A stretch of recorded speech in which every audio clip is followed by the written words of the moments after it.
ప్రభు నామమున మీ అందరికీ నా వందనాలు తెలియజేసుకుంటున్నానండి. అందరూ బాగున్నారా? మీ అందరూ బాగుండాలని మనస్ఫూర్తిగా కోరుకుంటున్నానండి. మీరు ఎవరైనా కొత్తగా నా ఛానల్ చూసినట్లయితే కనుక నా ఛానల్ సబ్స్క్రైబ్ చేసుకోమని మనవండి. అలాగే నా ఛానల్ ఎవరైతే వాచ్ చేసి సబ్స్క్రైబ్ చేసుకుని చూస్తున్నారో వాళ్ళందరికీ థ్యాంక్ యూ సో మచ్ అండి. నేను ఇవాళ చెప్పే వాక్యం ఏంటంటే, అంశం ఏంటంటే పరిశీలన ధ్యానం అండి. ప్రతి విశ్వాసి దేవుళ్ళు ఎదుగుతున్నప్పుడు పరిశీలించుకోవాలండి. ఎలా మన జీవితం అనేది దేవునిలో కొనసాగుతుంది అనేది చూసుకోవాలండి. అదేంటంటే, విశ్వాసి ఎరగవలసినది ఏమిటి? ఎదుగుట అంటే ఏమిటి? అంటే మనం ఏం తెలుసుకుంటున్నామో ప్రతిదినము సేవకుల దగ్గర ఏమైతే వాక్యం నేర్చుకుంటున్నామో, ఏదైతే దేవుళ్ళు ఎదుగుతున్నామో అనేది చూసుకోవాలి, పరీక్షించుకోవాలి. ప్రతి మనిషి ఫస్ట్ వచ్చి తెలుసుకోవాలి, తర్వాత నేర్చుకోవాలి, తర్వాత అర్థం చేసుకోవాలి లేదా గ్రహించుకోవాలి.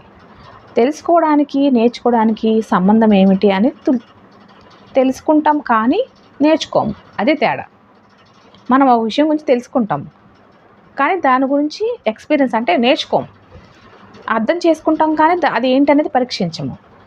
అంటే మనం బైబిల్లో లోతుగా వెళ్ళలేము, జస్ట్ వినేసి ఊరుకుంటాం అనమాట. అదే పరిశీలన ధ్యానం అండి.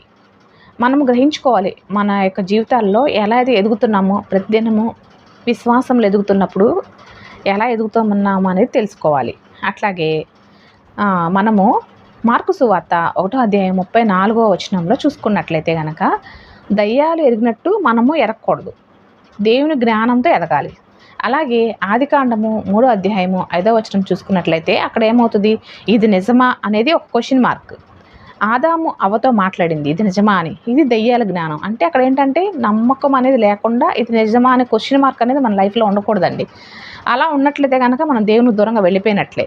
అక్కడ వాళ్ళు దేవునికి ఎలా అయితే దూరం అయ్యి గంటపడ్డారో ఆ యొక్క తోట నుంచి, అలా అయితే మనము ఇక్కడ కూడా అంతే మన యొక్క ఆత్మ పరిశీలన చేసుకోవాలండి. నిజమా అనే ఒక ఫుల్ స్టాప్ అనేది మన లైఫ్లో ఉండకూడదు. నమ్మకంతో కళ్ళు మూసుకుని వెళ్ళిపోవాలండి దేవుడి మీద. దేవుడు ఏమన్నాడు, నమ్మకంతో యథార్థంగా పరిశుద్ధంగా జీవిస్తే తప్పించి మనం ఆయన దగ్గరికి చేరుకోలేము.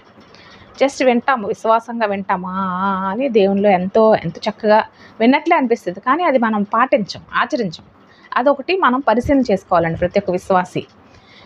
ఇక్కడ ఆదాము అవ్వ చేసిన మిస్టేకే అక్కడి నుంచి, అంటే పితరులు చేసిన అప్పటి నుంచి మనకు అనేది కంటిన్యూగా చేసుకుంటూ వచ్చేస్తుందండి. అలా అనేది మనం చేయకూడదు.